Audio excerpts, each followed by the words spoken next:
Night falls over the Philippine Sea, December 1944. The ocean is calm, a black mirror stretching to the edge of the world. But high above, the sound of engines grows louder. A formation of Japanese bombers glides through the darkness, their silhouettes cutting across the pale moon. On the deck of an American destroyer, sailors grip the rails, eyes scanning the sky. The alarm bell rings. The enemy is coming. The ship's anti-aircraft guns turn skyward. Gunners take aim, adjusting their sights, the barrels glinting in red light. Seconds later, the first salvo thunders out. Shells streak into the night and detonate mid-air. Not on impact, but near their targets. Invisible sensors within the shells detect the incoming aircraft and burst automatically. The sky erupts in light. Perfect spheres of fire bloom around the bombers. One Japanese plane disintegrates before reaching its dive. Another spirals into the sea, trailing smoke. The attack collapses before it begins. On the deck, sailors stare upward in disbelief. No one cheers. They simply watch as the last flames fade into the horizon. The enemy never knew what hit them. And the secret weapon behind this miracle was smaller than a light bulb, yet powerful enough to change the fate of entire fleets. In the first years of the Second World War, the Pacific was an ocean of uncertainty. Japan's Imperial Navy ruled the seas with boldness and precision. From Pearl Harbor to the Philippines, British Malaya to the Dutch East Indies, its advance was relentless, swift, brutal, and seemingly unstoppable. In the air, the Mitsubishi Zero was untouchable. On the water, ships of the U.S. Navy fell beneath coordinated bomb and torpedo strikes with terrifying efficiency. America's fleet was wounded and scattered, struggling to defend the endless stretch of ocean that connected Hawaii, Australia, and the west coast of the United States. By 1942, American sailors and pilots were learning a grim truth. The greatest threat to their survival wasn't enemy ships or submarines. It was aircraft. Dive bombers and torpedo planes could strike from beyond visual range, slipping through defensive fire to deliver a single, devastating blow. Anti-aircraft gunners fired thousands of shells for every plane destroyed. Direct hits were rare, and gunners often watched helplessly as enemy aircraft pressed on through storms of steel. Even when hit, many Japanese bombers still completed their dives, crashing into targets before sinking into the sea. The U.S. Navy needed a miracle, a way to turn their anti-aircraft guns into a true shield. Radar had already begun transforming detection and targeting, but accuracy in the heat of battle still depended on luck and timing. What America required was a weapon that could think for itself, even for a fraction of a second. That idea, as improbable as it seemed, was about to become real. The solution began far from the Pacific in the quiet laboratories of the United States. In 1940, before America even entered the war, a small team of physicists and engineers had gathered under the Office of Scientific Research and Development. Among them were scientists from the Carnegie Institution and Johns Hopkins University. Together, they began work on a revolutionary concept, a shell that could detect its target without touching it. The principle was simple in theory but extraordinarily difficult in practice. If a projectile could sense when it was near an aircraft, by using reflected radio waves, it could detonate automatically at the optimal moment. Instead of missing by a few feet, it could destroy by proximity. The idea was called the proximity fuse, or variable time, VT fuse. It combined radar, miniaturized vacuum tubes, and precision engineering into a device no bigger than a flashlight bulb. But building it would demand the impossible, creating electronics that could survive being fired from a cannon at over 20,000 Gs of force.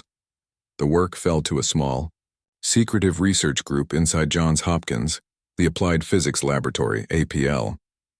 Its scientists were civilians, but their mission was military to the core.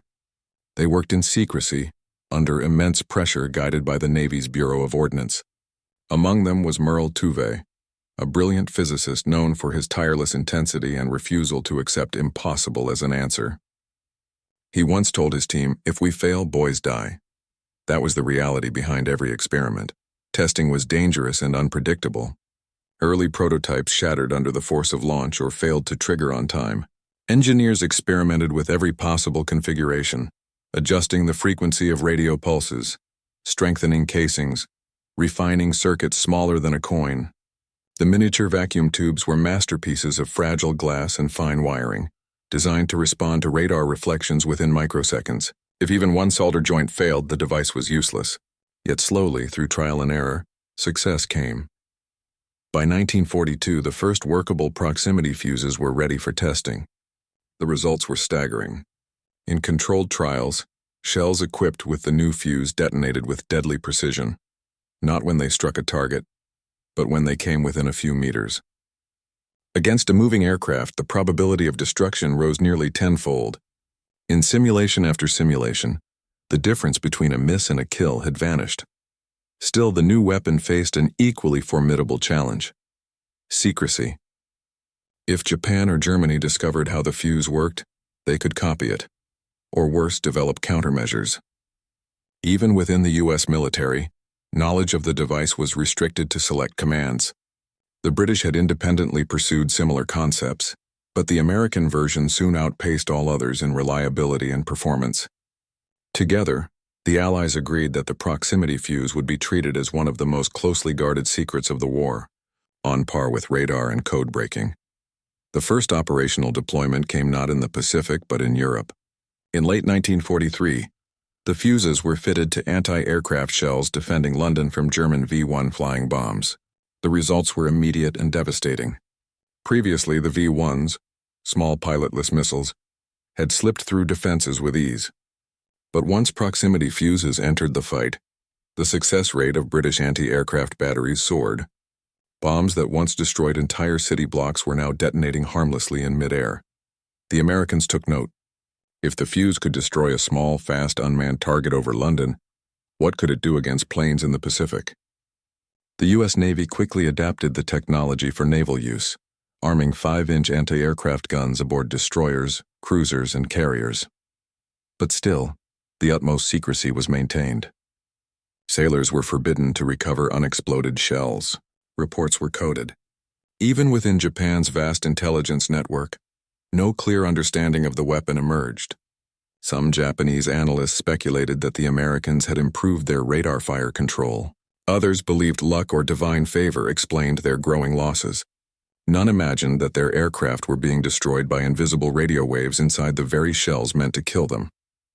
By mid-1944, the Pacific War had entered a new phase. America's industrial might was overwhelming. New Essex-class carriers and fast battleships pushed deep into enemy waters. Yet with each advance came new dangers, especially from the air. Japanese forces, now desperate, began employing suicide tactics. Kamikaze pilots dove their aircraft directly into ships, turning themselves into human bombs. No defense seemed adequate against such determination.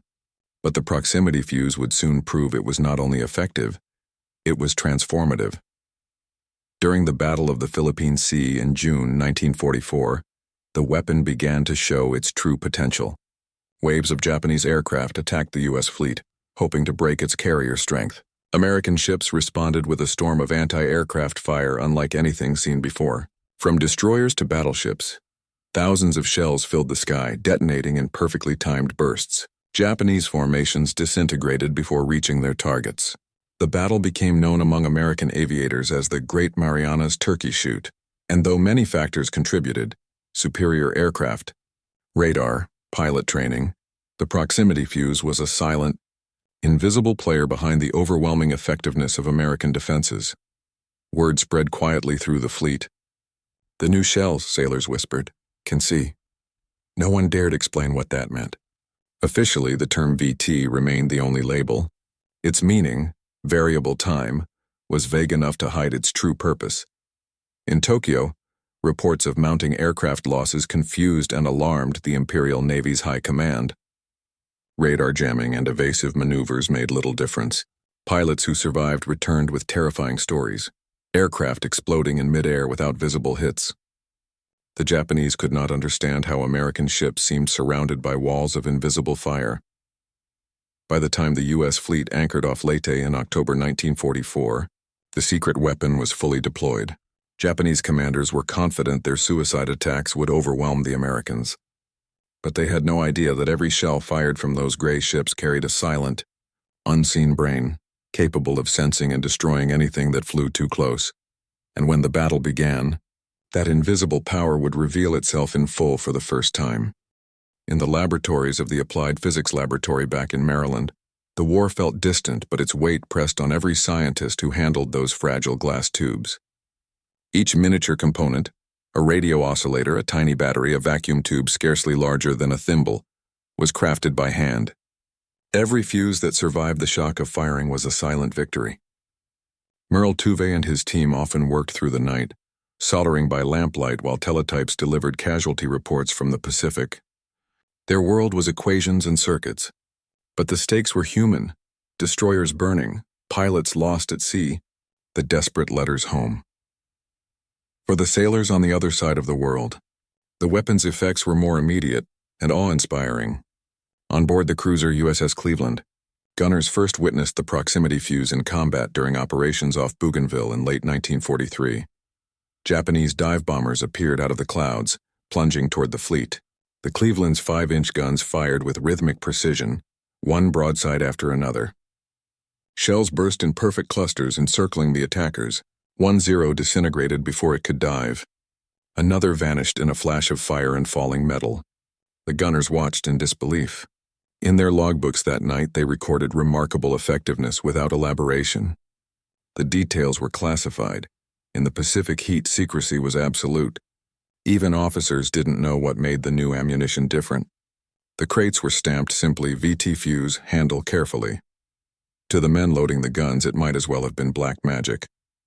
But the results were undeniable.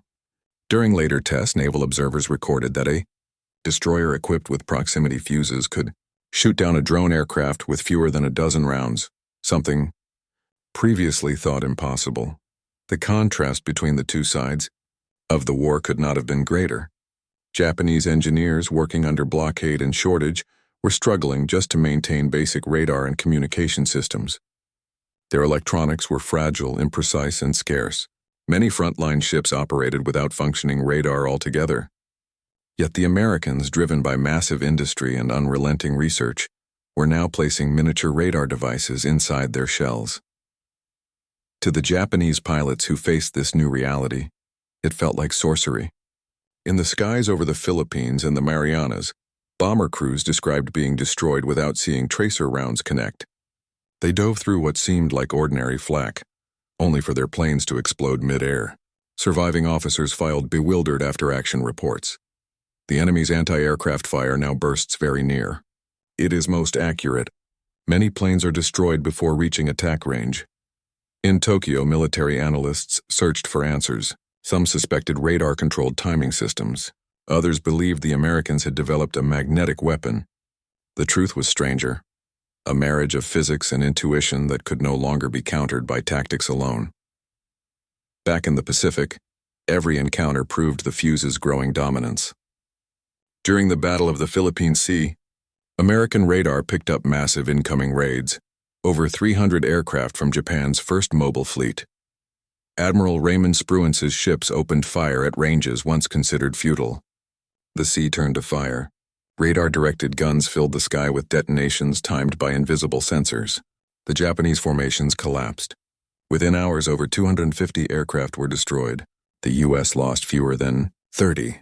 Among the survivors of those attacks were young Japanese aviators, many of them teenagers trained in rushed programs after. Japan's skilled pilots were lost at Midway and the Solomons.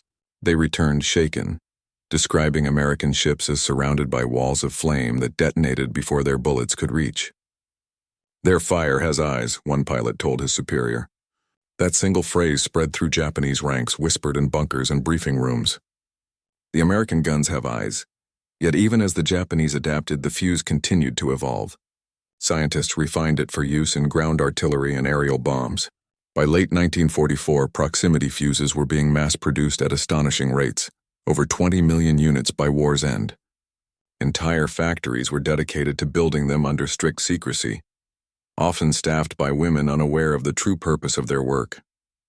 Only after the war would they learn that their delicate hands had built one of the deadliest innovations in modern warfare. The human side of this story, the men who used it, tells its own kind of wonder. Sailors on the USS Kidd, USS Heermann, and USS Samuel B. Roberts fought for their lives against kamikazes in 1944. During one attack, The Heerman's gunners fired a barrage that filled the sky ahead of a diving aircraft. The shells detonated in perfect synchronization, destroying the plane in midair before it struck the ship. Crewmen later recalled the eerie silence that followed. There was no cheering, only relief and quiet astonishment. One sailor simply said, "We never saw the shell hit. It just happened." At Okinawa, the proximity fuse reached its fullest and most tragic test. Kamikaze attacks there were relentless. Thousands of aircraft launched against the fleet, each carrying enough explosives to destroy a destroyer in a single strike. The fuse became the fleet's shield. It was credited with saving countless ships from destruction. In the chaos of air raids, it gave defenders precious seconds of advantage. Every shell that burst near a target was one less aircraft reaching the deck of a carrier. And yet, beneath the triumph, there was an unspoken awareness among the men who fired those guns. Every explosion in the sky meant a young man's death. Many kamikaze pilots were barely 20, driven by desperation and indoctrination. Their deaths were violent and absolute, the sea swallowing their remains in fire and smoke. The proximity fuse made that process more efficient, more inevitable. The sailors who watched those planes fall never forgot it. Technology, they realized, was saving lives, but also ending them faster than ever before. Inside Japan, the war effort was collapsing, but knowledge of what was destroying their air power remained elusive. Analysts who examined recovered shell fragments found no obvious clues. The technology inside was too advanced for quick reverse engineering. Even late into 1945, Japan's military leadership still did not fully understand what had changed. To them, it was simply one more sign that American industrial science had outpaced anything they could hope to match. When reports of the battles reached Allied intelligence, a quiet sense of vindication spread among the scientists. In Maryland and Washington, the engineers who had once worried their designs might never work now read accounts of kamikazes destroyed mid-dive.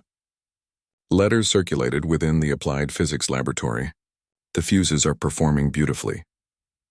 Behind those words was the knowledge that thousands of sailors were alive because of it. The proximity fuse was more than a weapon. It was the intersection of intellect and survival.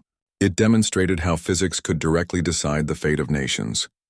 In the space of a year, the Pacific balance had shifted irrevocably. Japan's dominance in the air had vanished. Its last offensive strength, the ability to strike fear through suicide and sacrifice, was neutralized by a device no larger than a child's toy. Still, the story of the proximity fuse was not yet complete. For as 1944 turned into 1945, the greatest battles still lay ahead. The war's deadliest months were coming, and with them the ultimate test of this hidden miracle of American engineering. The next confrontation would take place over Okinawa, where desperation would meet innovation head-on, and where the Japanese would finally face the full, terrifying reality of what America had built. The morning of April 6, 1945, dawned gray over the waters off Okinawa. The sea was restless, the sky thick with low clouds, a deceptive calm before the storm.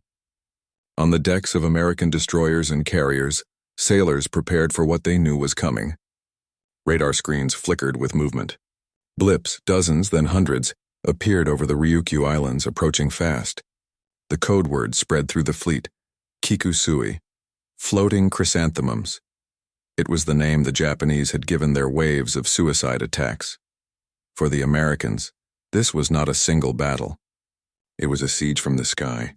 From April through June, over 1,500 kamikaze planes would hurl themselves at the U.S. Navy in defense of Okinawa. The Japanese High Command had staked everything on the belief that overwhelming sacrifice could halt the inevitable. For the pilots climbing into their cockpits, many barely trained, it was a one-way mission. For the sailors below, it was survival through science. A desperate race between human courage and technological precision. The first formation appeared just before noon. The radar operators aboard USS Missouri and USS Laffey tracked the incoming blips, calling out altitudes and bearings. The ships braced for impact. Then the sky erupted. 5-inch guns opened fire in disciplined rhythm, filling the air with thunder. Each shell that left the barrel carried with it a tiny miracle, the proximity fuse. Inside that shell, a miniature radio transmitter pulsed invisibly through the clouds. When it sensed the metallic skin of an aircraft nearby, it triggered instant detonation. The result was catastrophic for the attackers. Instead of bursts far behind or above their targets, explosions now surrounded them like invisible nets. Bombers disintegrated before they could dive. Fighters broke apart mid-roll. In seconds, what had once been a suicidal certainty for the Japanese became a storm of annihilation. The sky turned white with shockwaves, black with falling debris. From the bridge of the USS Laffey, sailors watched in disbelief as 8 kamikazes were destroyed before reaching the ship. The air stank of cordite and burning oil, yet the attack did not stop. More aircraft came in low, weaving through the explosions, engines screaming. 1-0 slammed into the deck, detonating its bomb on impact. Fire erupted, men were thrown into the sea, but the guns kept firing, calm, relentless, almost mechanical in their precision. Out of 80 enemy planes that attacked Laffey, more than half were destroyed by proximity-fused shells before reaching striking distance. At the same time, to the north, the USS Missouri was fighting its own aerial siege. Gunners on the battleship's upper decks tracked an incoming plane diving directly toward the bridge. The 40-meter and 5-inch batteries thundered. The shells burst in perfect rhythm, filling the air with timed explosions. The Zero disintegrated 100 yards out, its flaming wreckage tumbling harmlessly into the ocean. Captain William Callahan later described the effect as walls of air made lethal. The Japanese pilots had no understanding of what was killing them. To them, it seemed as if the Americans could predict their every move. Post-war accounts from captured pilots revealed confusion and dread. One report noted, "Their fire bursts where we are, not where we were." Another simply called it unnatural. At the heart of this nightmare for Japan was science, pure, calculated physics. The proximity fuse had given anti-aircraft fire a form of intelligence. Each shell no longer relied on luck. It sensed its target. What had once taken hundreds of rounds to achieve could now be done with a few. On Okinawa alone, the U.S. Navy fired over 9 million shells, the vast majority equipped with VT fuses. Without them, the loss of ships would have been catastrophic. With them, the Navy endured, battered but unbroken. But the weapon's influence extended beyond the sea.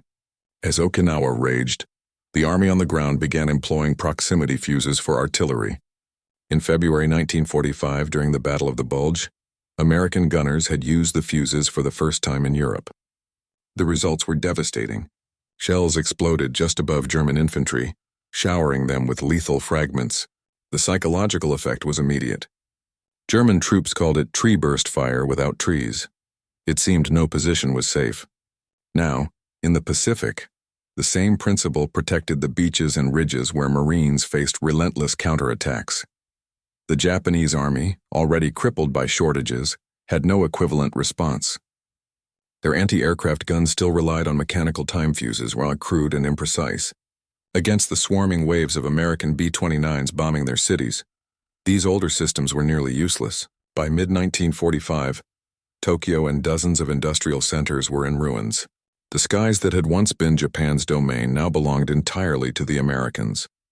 In May 1945, as Okinawa neared its grim conclusion, the Imperial Navy made one final gesture of defiance, the sortie of Yamato, the largest battleship ever built. Its mission was suicidal: sail to Okinawa, beach itself, and act as a stationary fortress.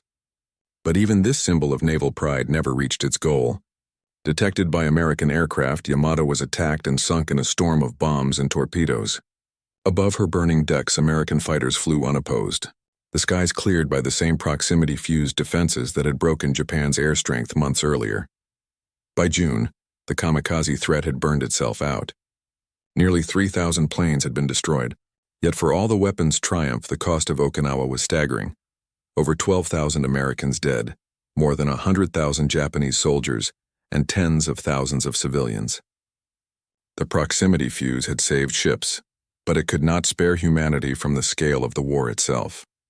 Among the sailors who survived those months, the memory of that eerie defense, shells detonating before touching their targets, stayed vivid for life.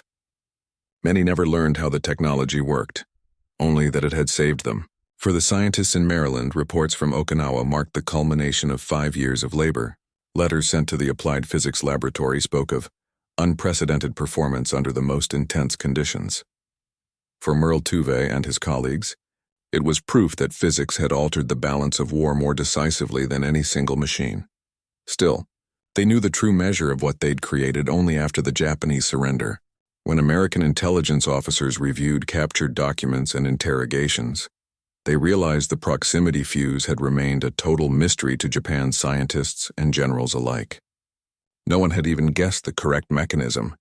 Tokyo's final intelligence summaries referred to it only as an air detonation method of unknown origin.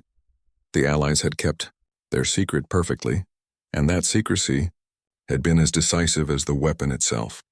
In the final months of the war, the proximity fuse was quietly prepared for another role, one that could have changed history again. As the United States prepared for Operation Downfall, the planned invasion of Japan, millions of proximity-fused shells were stockpiled for both naval and ground bombardment. The weapon would have blanketed invasion beaches, annihilating defenders before they could fire. But the invasion never came. The atomic bomb ended the war before the fuses could unleash their final purpose. When Japan surrendered on August 15, 1945, few civilians in America knew what the proximity fuse was, or that it had even existed. Its name appeared in no headlines, its photographs remained locked in classified archives. Yet within the corridors of Washington and London, it was spoken of with the same reverence as radar, sonar, and the Manhattan Project. Later that year, a British officer who had coordinated with the Americans on the project summarized its impact in one sentence. Radar won the detection war. The proximity fuse won the defensive one. The silence that followed the Pacific battles was profound. For months after the surrender, sailors who had fought off Okinawa found themselves remembering the flashes in the sky, bursts of light that had decided life and death in fractions of a second. The scientists who had created them turned back to peaceful work, their laboratories no longer guarded by armed sentries. But in the ruins of Tokyo and Hiroshima, the consequences of technological mastery stood plain. The proximity fuse had proven something both inspiring and haunting, and that intelligence and invention could reshape war more completely than courage alone. It was not just a weapon. It was the embodiment of an idea. That knowledge, when harnessed, could outthink even the fiercest human will. And as the ashes of Okinawa settled over the sea, one truth became undeniable. The war had entered an age where physics, not bravery, would decide who survived. When the guns finally fell silent in August 1945, the Pacific was littered with wreckage, not only of ships and aircraft, but of an old world that had fought with courage against science and lost. The proximity fuse, invisible and unheard by the men it saved and destroyed, had become one of the most decisive inventions of the Second World War. Yet for years after Japan's surrender, its story remained hidden behind locked doors and military censorship. The secrecy had been absolute.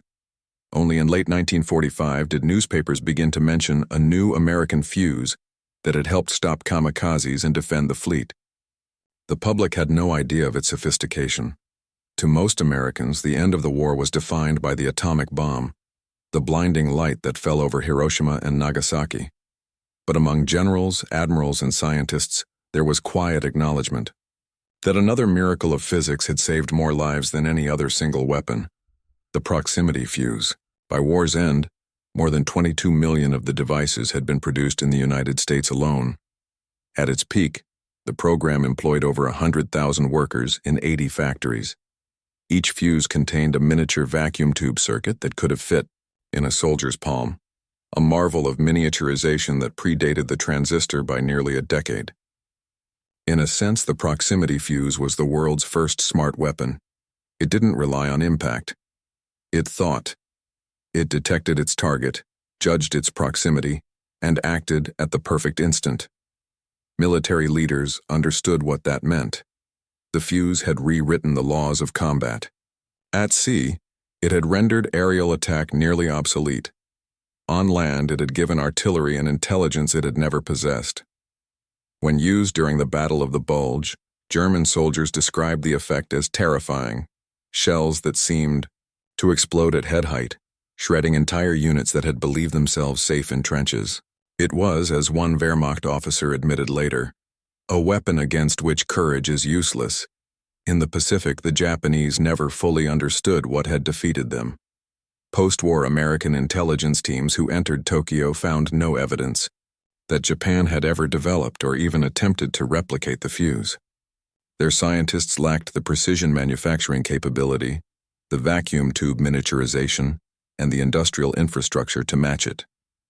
To the end, Japanese pilots had believed the Americans were simply firing more, that the intensity of their defense came from abundance, not intelligence. In truth, the opposite was happening. The Americans were firing smarter. For those who built the device, the secrecy extended even into peace.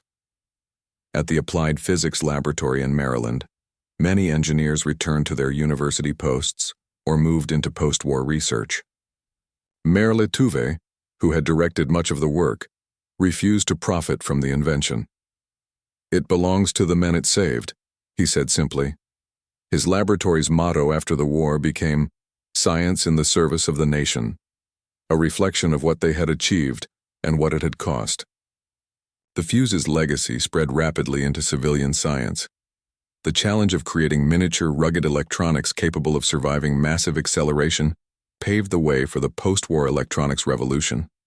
Many of the engineers who had built proximity fuses later contributed to the development of radar altimeters, missile guidance systems, and early computer circuits.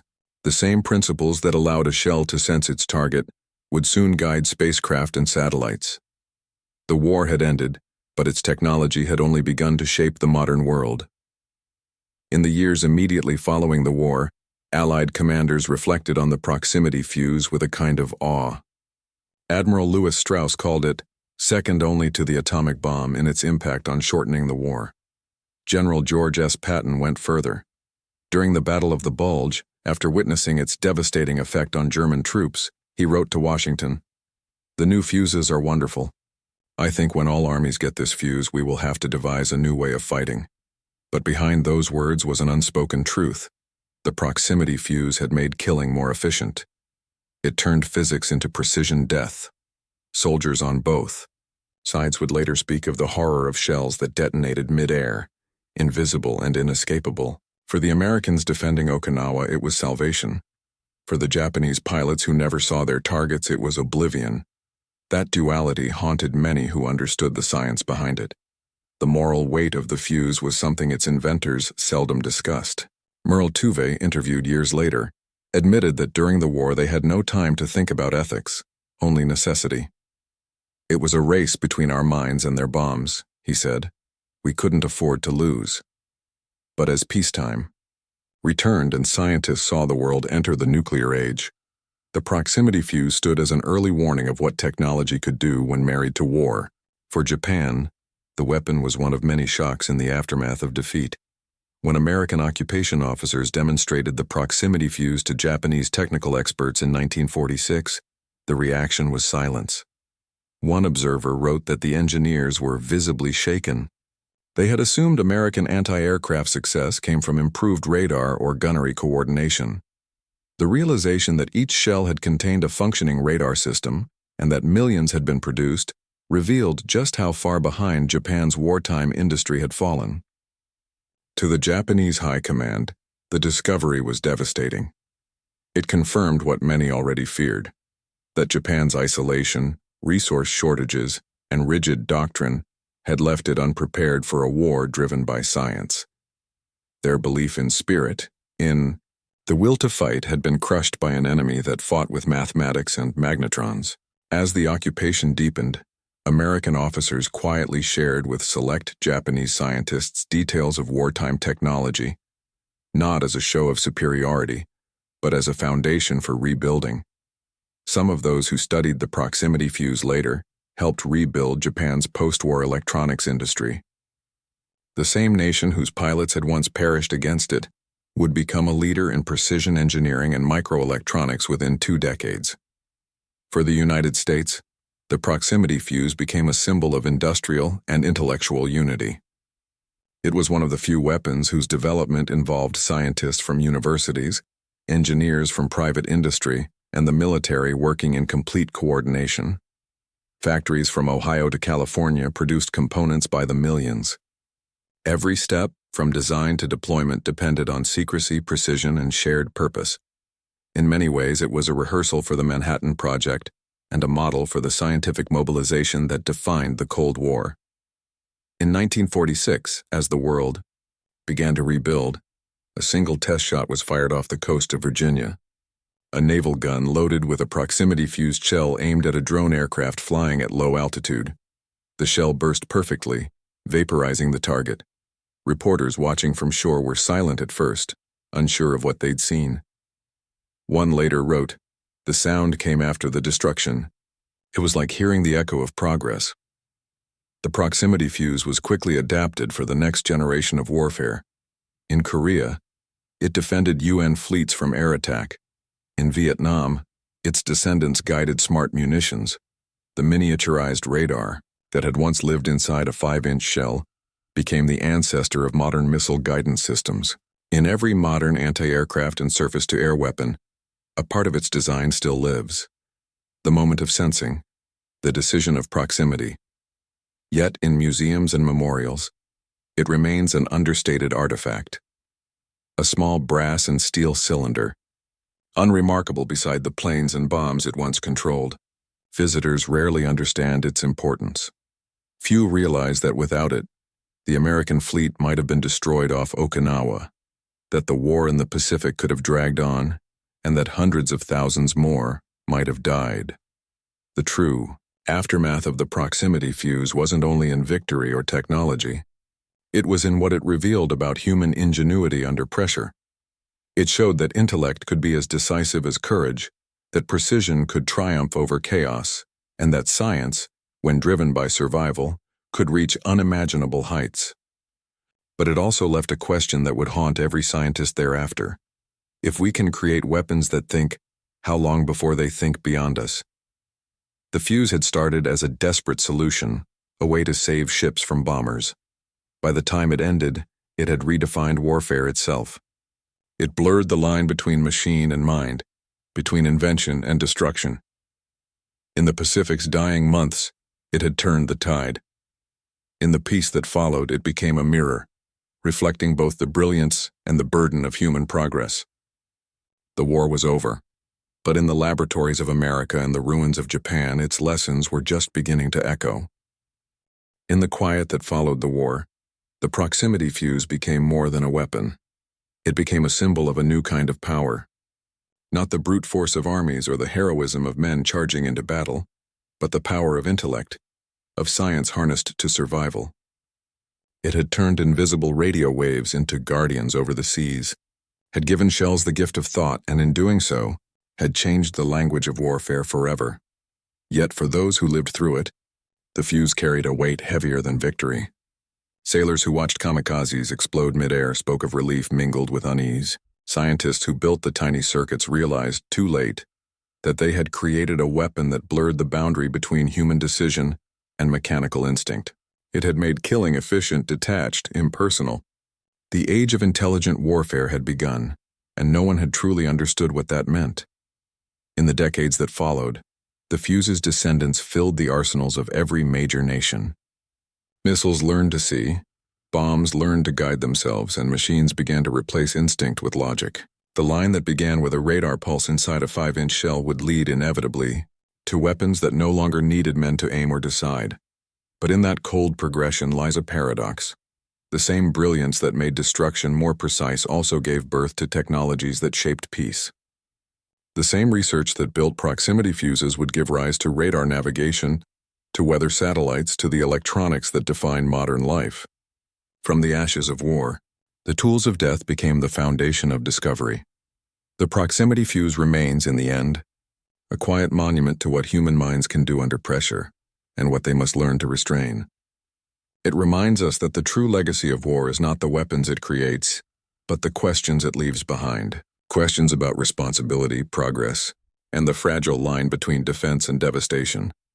In that sense, the fuse's ticking heart still echoes, not on battlefields, but in every laboratory where science asks how far it should go, and not just how far it can.